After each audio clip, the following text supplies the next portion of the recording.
Assalamualaikum warahmatullahi wabarakatuh. Nama saya Ahmad Randi Dwi Yulianto, kelas 11 MIPA 4 absen 2. Kali ini saya akan mempresentasikan persamaan lingkaran, materi kedudukan lingkaran terhadap titik, terhadap garis, dan terhadap lingkaran lainnya. Materi ini saya susun sendiri dan tidak melihat punya orang lain. Begitu juga dengan soalnya, saya menyusunnya sendiri. Baik, langsung kita mulai saja. PPT ini saya susun sendiri ya. Nama saya Ahmad Randi, kelas 11 MIPA 4 absen 2. Ini saya 14155 di SMA Negeri 1 Cepu. Kali ini kita akan membahas kedudukan titik terhadap lingkaran sama contoh soalnya. Ini contoh soalnya dalam kehidupan sehari-hari. Yang kedua, kedudukan garis terhadap lingkaran sama contoh soalnya juga. Yang ketiga, kedudukan lingkaran terhadap lingkaran sama contoh soalnya juga. Yang pertama, kita bahas dulu kedudukan titik terhadap lingkaran.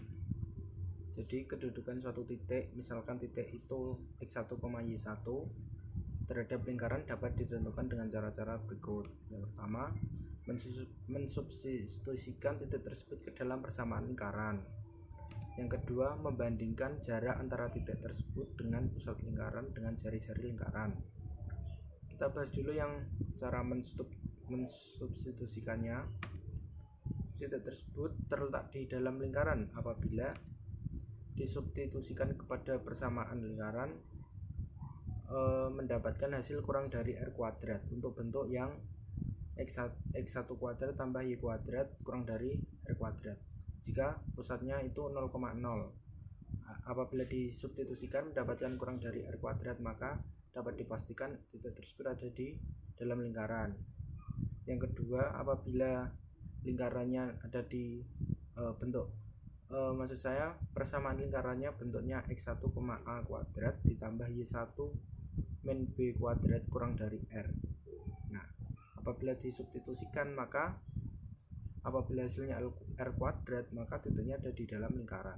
Terus apabila bentuknya seperti yang C, x1 kuadrat tambah y1 kuadrat tambah ax1 ditambah by2 tambah c, apabila disubstitusikan hasilnya kurang dari 0, maka titik tersebut berada di dalam lingkaran.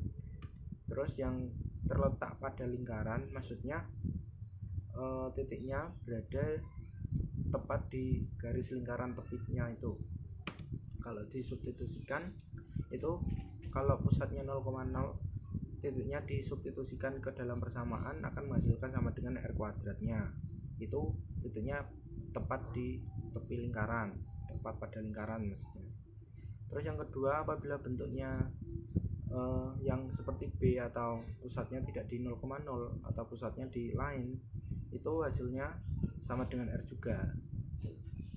Terus yang C sama pula persamaan yang bentuknya lainnya, apabila disubstitusikan maka hasilnya sama dengan 0. Itu ketiganya kemungkinannya titik tersebut tepat berada di lingkaran.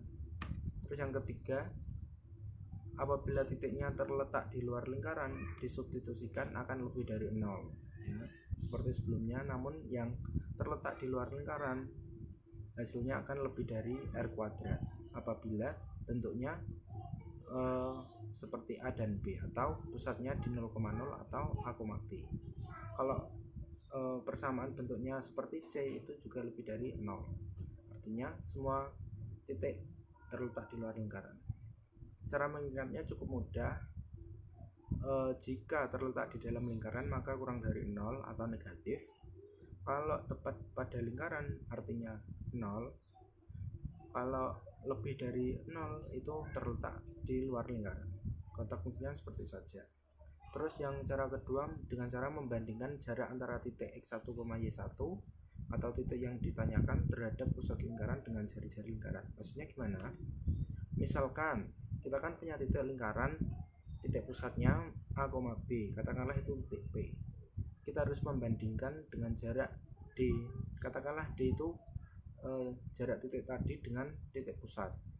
Nah, D itu rumusnya A dikurangi x1 kuadrat ditambah B dikurangi y1 kuadrat, atau sebaliknya pun tidak apa-apa. Terus jika D nya ketemu, D apabila kurang dari R maka titiknya terletak di dalam lingkaran. Kalau D-nya tepat sama dengan R maka titiknya terletak pada lingkaran atau tepat di garisnya. Terus yang ketiga, apabila D-nya lebih dari R maka titiknya terletak di luar lingkaran. Seperti itu saja. Lanjut ke contoh soalnya. Di sebuah kantor pengiriman surat kuno terdapat radar pemantau burung merpati. Radar tersebut diletakkan di atas gedung dengan titik pusat P yaitu 3,5. Radar tersebut dapat mendeteksi burung merpati sejauh 50 km. Jika diketahui sebuah burung merpati terjerat pemburu di titik A 24,48, apakah radar dapat mendeteksi keberadaan burung merpati tersebut yang terjerat oleh pemburu? Ya, jadi kita harus mencari apakah keberadaan merpati itu dapat dideteksi oleh radar atau tidak. Kita mau mulai bahas. Pertama kita harus mencari persamaan lingkaran dulu. Katakanlah persamaan lingkaran R yaitu radar. Titik pusatnya kan P 3,5. Titik pusat radar, maka kita asumsikan itu pusat lingkarannya yaitu titik pusat A, B. Ya, maka X sebagai A dan Y sebagai B. Berarti X nya kan 3, Y nya 5. Berarti A nya 3, B nya 5. Dan jangkauan radar kita di sini adalah jari-jari yaitu 50. Di sini dalam kilometer.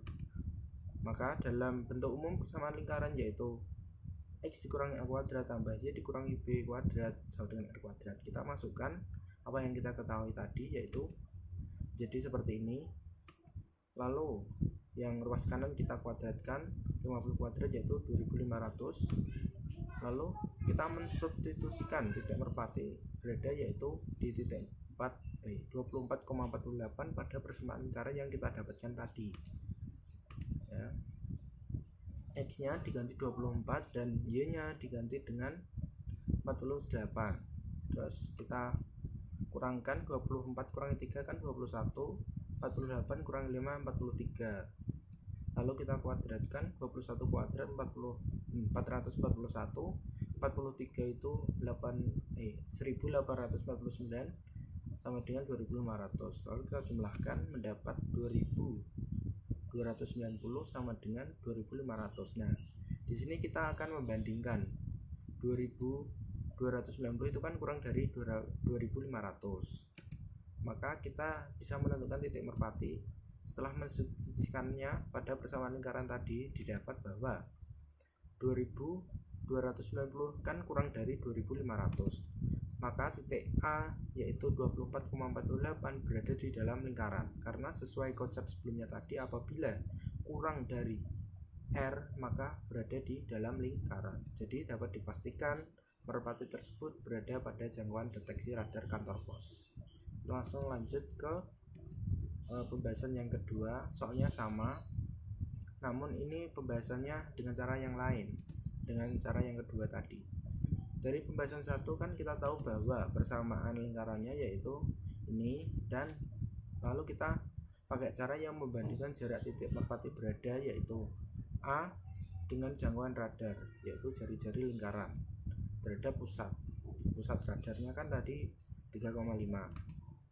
Lalu kita mencari D nya dulu. D nya gimana, kan rumusnya ini didapat A dan B tadi kan pusat lingkaran. Kita masukkan X1 Y1 itu titiknya keberadaan merpati, kita masukkan juga.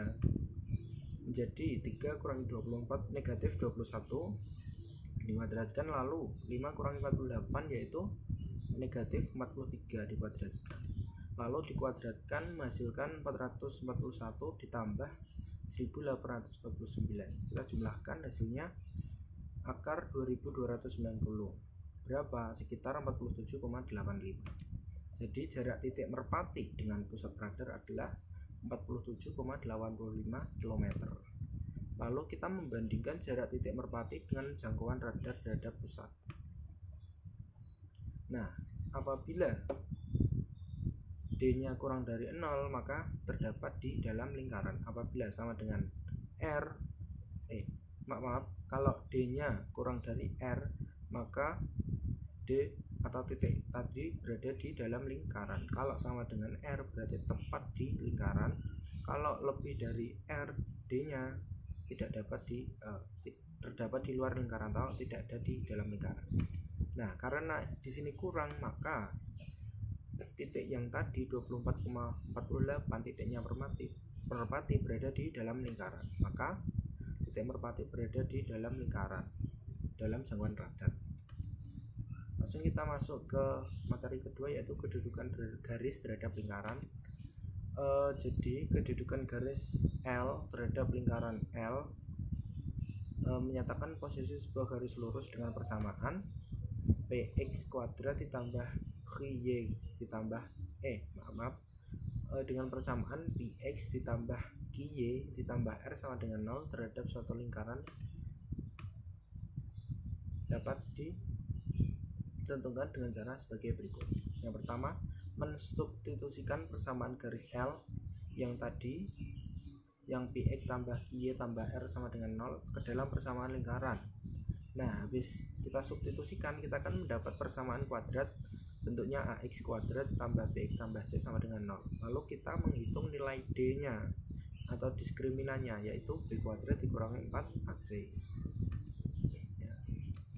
Terus cara yang kedua, membandingkan jarak antara titik pusat lingkaran dengan garis L dengan jari-jari lingkaran. Kita bahas dulu yang cara pertama. Jika didapatkan D kurang dari 0, maka garis L atau persamaan garis tidak memotong lingkaran L.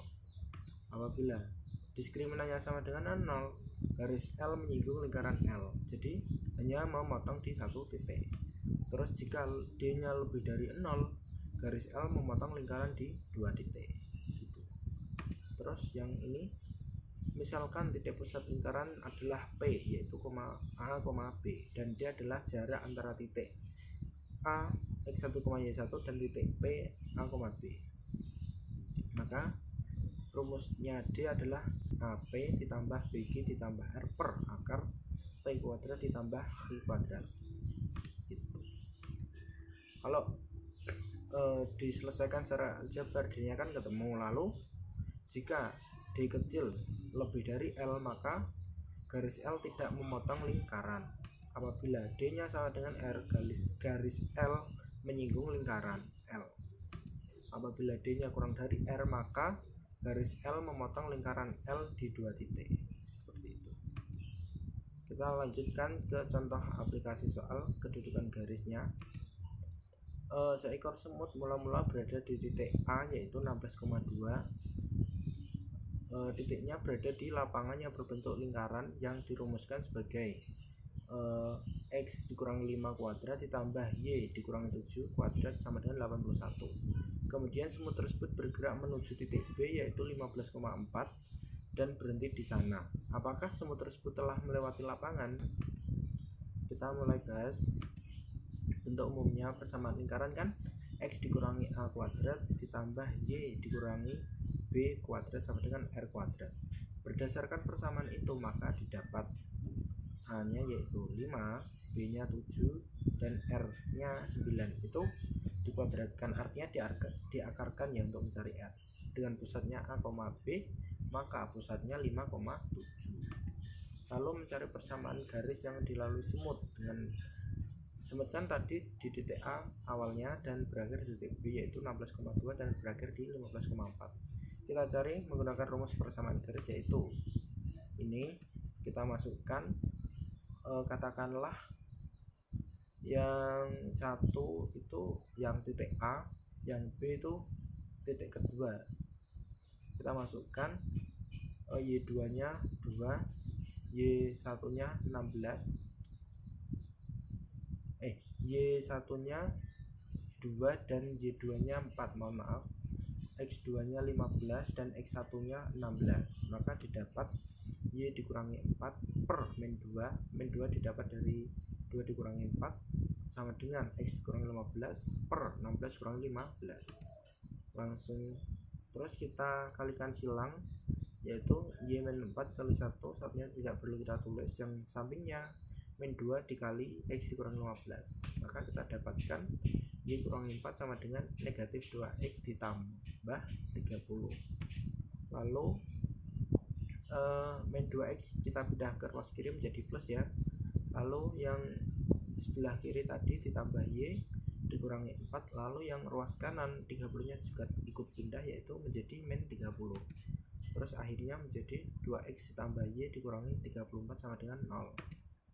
Maka persamaan garisnya adalah 2x ditambah y dikurangi 34 sama dengan 0.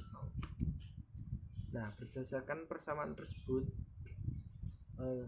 kan tadi rumusnya px ditambah gy ditambah r sama dengan 0, maka berdasarkan persamaan yang kita temukan tadi, p nya 2, q nya adalah 1, dan r nya negatif 34. Lalu kita membandingkan jaraknya dengan d, jarak pusat dengan titiknya. Rumusnya ini langsung kita substitusikan dengan rumus yang tadi. A nya 5, P nya 2, B nya 7, Q nya 1, dan R nya negatif 34. Disitu kita operasikan 5 kali 2 10, 7 kali 1 7 dikurangi 34, lalu per akar kuadrat dari 4 ditambah 1. Terus 17, 10 tambah 7 kan 17 dikurangi 34, negatif 17 per akar 5. Lalu akar 5 itu sekitar 2,2, lalu kita bagi menjadi negatif 7,72. Terus langkah terakhir yaitu membandingkan jarak titik pusat dengan garis yang dilalui semut dan jari-jari lingkaran. Nah, D nya kan kita sudah tahu yaitu 7,72, R nya tadi 9. Terus kita bandingkan, ternyata negatif 7,72, 2 itu kurang dari 9, artinya memotong lingkaran di 2 titik. Karena memotong di 2 titik dapat dipastikan semut telah melewati lapangan. Jadi semut telah melewati lapangan. Terus lanjut ke pembahasan yang kedua, kita pakai cara yang lainnya, yaitu kita kan sebelumnya udah tahu persamaan garisnya, yaitu kan ini persamaan garisnya 2x ditambah y dikurangi 34 sama dengan 0. Lalu kita pindah ruas kanan menjadi min 2x tambah 34. Lalu kita substitusikan persamaan garis yang tadi, yang y sama dengan min 2x tambah 34 ke dalam persamaan lingkaran yang diketahui tadi. Jadi seperti ini, y nya diganti persamaan garis tadi. Terus kita jabarkan menjadi seperti ini, min 2x ditambah 27 itu dari 34 kurang 7. Disitu kita kuadratkan semuanya menjadi x kuadrat dikurangi 10x tambah 25 ditambah 4x kuadrat dikurangi 108x ditambah 729 sama dengan 18 tuh. Mohon maaf, di sini ada kuadratnya ya, saya salah mengetik, mohon maaf. Yang betul kuadratnya udah hilang ya, karena udah dikuadratkan. Lalu kita jumlahkan suku-suku jenis, yaitu x kuadrat dengan x kuadrat, x dengan x, dan konstanta dengan konstanta. Yaitu kita dapatkan 5x kuadrat dikurangi 118x ditambah 673 sama dengan 0. Nah, ini kan kita dapat persamaan kuadrat. Lalu persamaan kuadrat kan ada A, B, sama C. Nah, A nya itu kan 5, B nya min 118, dan C nya 673. Lalu kita mencari diskriminannya seperti pembahasan sebelumnya tadi. Diskriminan kan rumusnya D sama dengan B kuadrat dikurangi 4AC. B nya kan min 118, berarti min 118 dikuadratkan dikurangi 4 kali A nya 5, C nya 673. Didapatkan min 118 kuadrat itu min kali min plus ya, berarti sama aja kayak 118 dikuadratkan, yaitu 13.924 dikurangi 5 kali 4 kali 673 itu 13.460. Kalau kita kurangkan mendapat 464. Maka diskriminannya kan 464. Lalu kita bandingkan nilai diskriminan tadi untuk menentukan kedudukan garis terhadap lingkaran.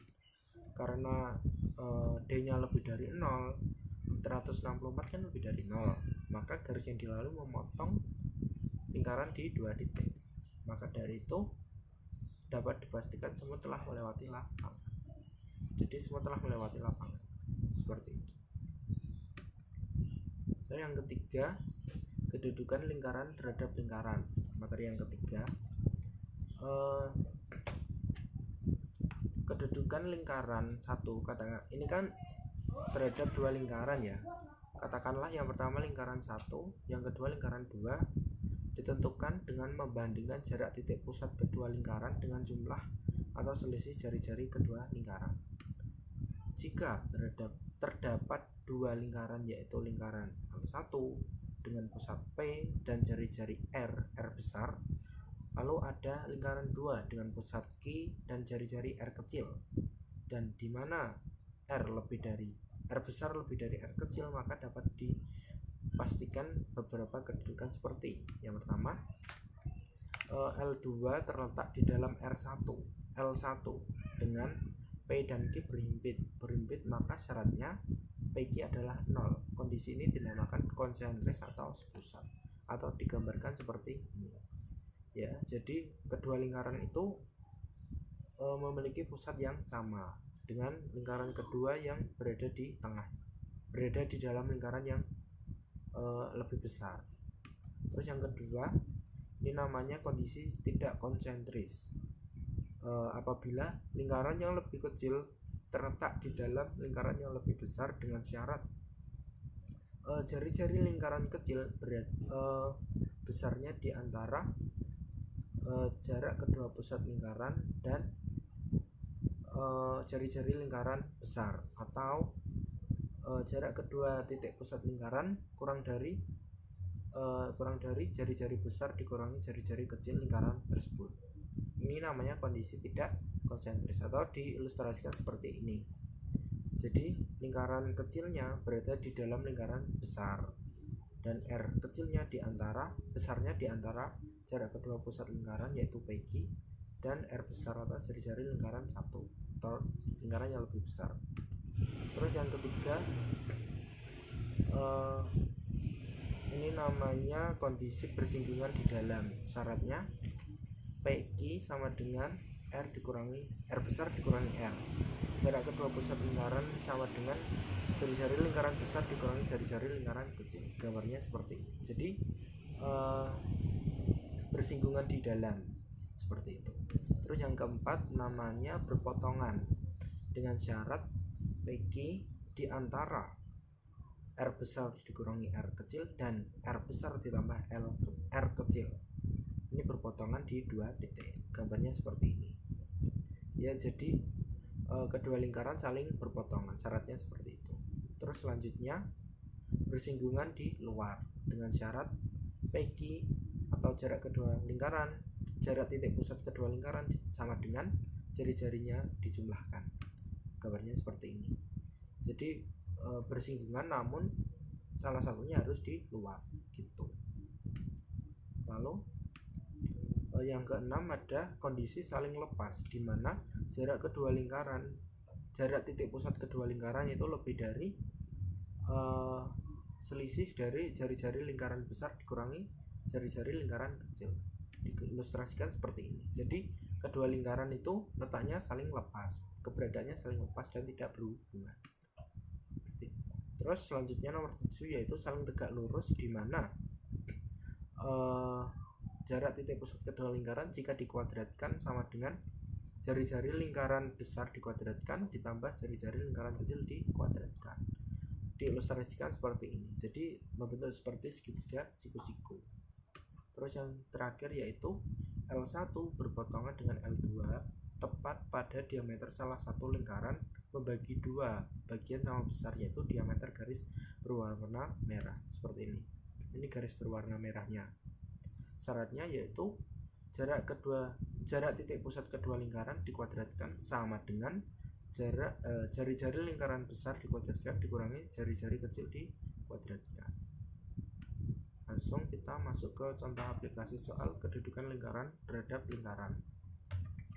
Di suatu daerah yang bernama Kwangnya akan terjadi gerhana matahari dengan posisi matahari, bulan, dan bumi dalam satu garis lurus. Jika orbit bulan membagi menjadi 8 step. Awalnya bulan berada di posisi 1 dan sedikit demi sedikit bergerak ke arah kiri mendekati posisi matahari. Bentar saya tunjukkan ilustrasinya.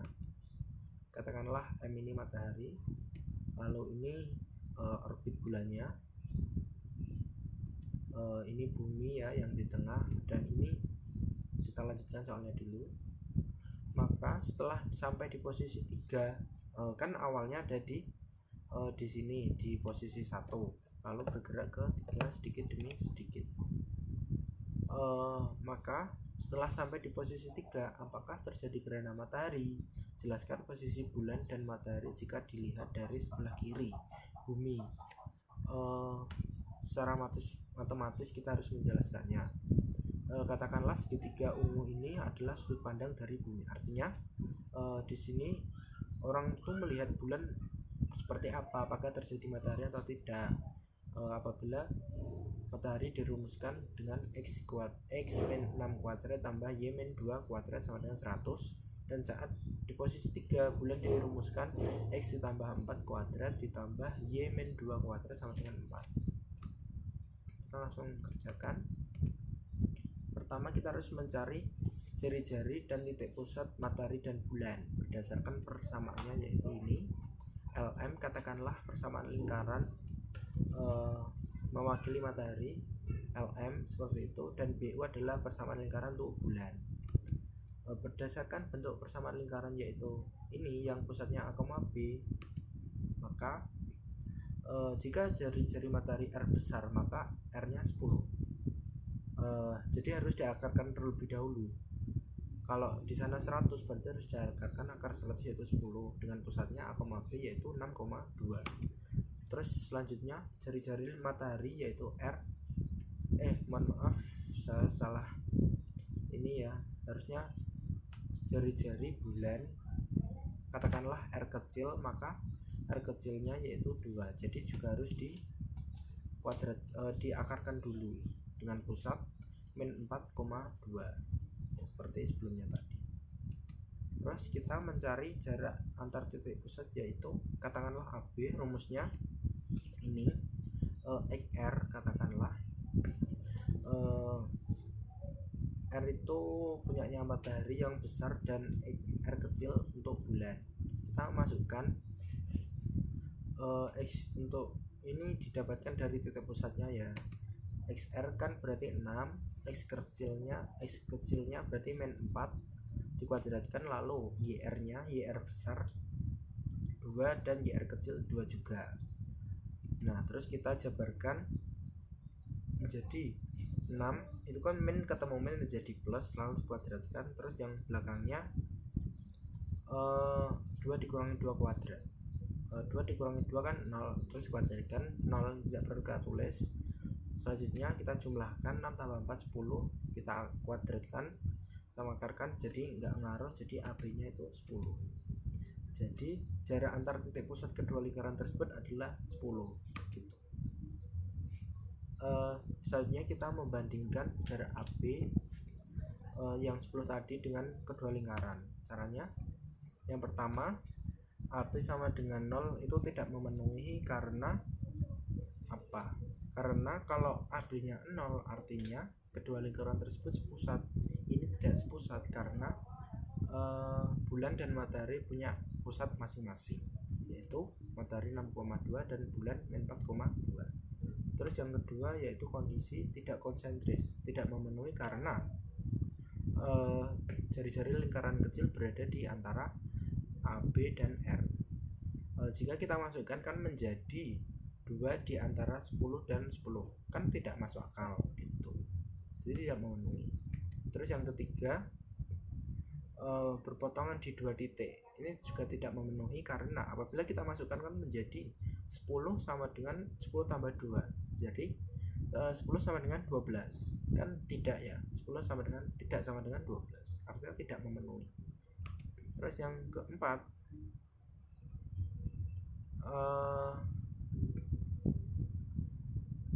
ini kondisinya namanya bersinggungan di luar. Kalau kita masukkan kan menjadi 10 sama dengan 10 dikurangi 2, berikan 10 10 kurangi 2 kan 8, berarti 10 sama dengan 8, kan tidak memenuhi karena 10 tidak sama dengan 8. Terus yang kelima yaitu saling tegak lurus,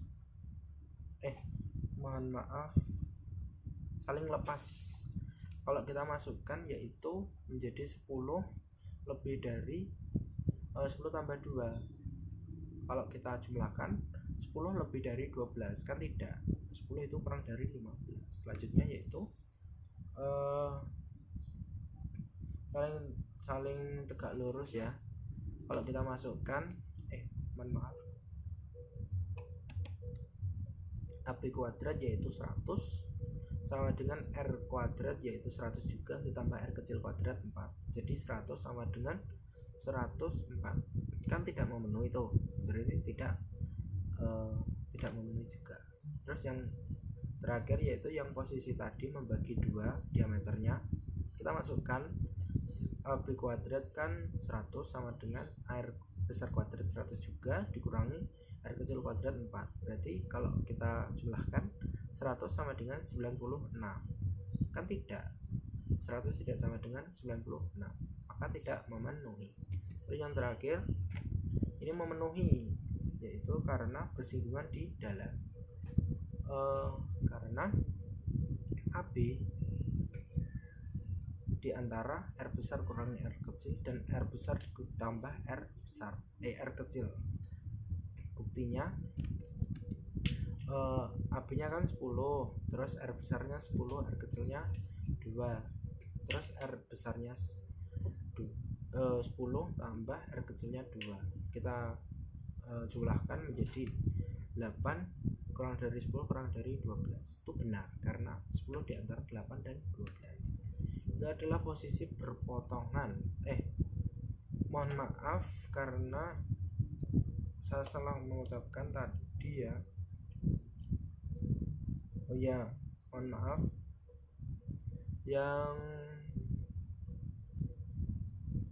Yang nomor 2 harusnya tadi bersinggungan di yang nomor 3 harusnya bersinggungan di dalam, yang ini harusnya bersinggungan di dalam, tapi saya tadi mengucapkan berpotongan, mohon maaf. Yang berpotongan harusnya yang ini ya, mohon maaf, saya salah mengucapkan. Kalau digambarkan menjadi seperti ini, berpotongan di 2 titik. Syaratnya juga memenuhi, artinya kesimpulannya sedang terjadi gerhana matahari, namun hanya sebagian, karena di posisi 3 yang kita kerjakan ini bulan hanya menutupi sebagian matahari saja, seperti itu. Lalu kita sudah selesai. Terima kasih atas waktunya. Seluruh materi di PPT ini berdasarkan apa yang kami dapatkan dari guru pengaku mata pelajaran yaitu Bu Ika. Terima kasih. Dan contoh soalnya saya buat sendiri dan saya hanya menyampaikan itu saja. Maafkan saya karena dalam PPT ini saya banyak kesalahan, mungkin banyak pengucapan yang mencela-mencela ya, dan penulisannya yang tidak, maksudnya kurang tepat lah. Yang harusnya kuadratnya sudah dihapus tapi masih ada, tapi insya Allah lain kali saya harus lebih baik lagi. Demikian yang dapat saya sampaikan dalam video ini. Mohon maaf apabila terdapat kesalahan dalam materi dalam penyampaiannya. Mohon maaf ya, untuk dikoreksi selanjutnya agar kedepannya lebih baik. Terima kasih. Mapel Matematika Peminatan, gurunya Bu Ika Nora, tahun pelajaran 2020-2021, SMA Negeri 1 Jepun. Terima kasih. Wassalamualaikum warahmatullahi wabarakatuh.